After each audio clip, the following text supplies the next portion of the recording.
જે બંદીવાનો બહાર પાર્ટીમાં કામ કરે છે, જેલની બહારના ભાગમાં, જેમ કે ભજી હાઉસમાં, પછી બહારના ગાર્ડનના ભાગમાં જે સફાઈનું કામ કે બીજી બધી વ્યવસ્થાઓ જે કામ કરે છે, એ બંદીવાનો માટે અમે એક છાંયડો નામની એક હટના ઝૂંપડી ઊભી કરી છે, જેથી કરીને ત્યાં એ વેસ્ટમાંથી બેસ્ટ કરીને બનાવી છે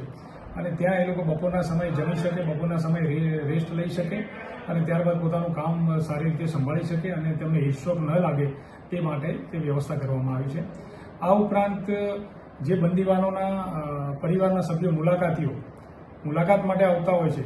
ત્યારે તેમને ગરમીમાં અને ચોમાસામાં પણ એક વ્યવસ્થા નહોતી કે કોઈ શેડ જેવી વ્યવસ્થા નહોતી. એ અત્યારે શેડ ઓલરેડી બની ગયો છે અને એનો ઉપયોગ પણ ચાલુ થઈ ગયો છે.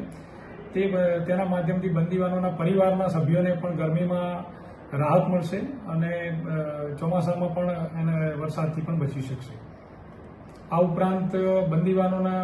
મુલાકાતીઓ જે પરિવારના સભ્યો આવે છે એમના માટે કુલરની પણ વ્યવસ્થા કરવામાં આવી છે, પાણીની વ્યવસ્થા પણ પૂરતી કરવામાં આવી છે, જેથી કરીને એ લોકોને પણ હીટસ્ટ્રોક નહીં લાગે.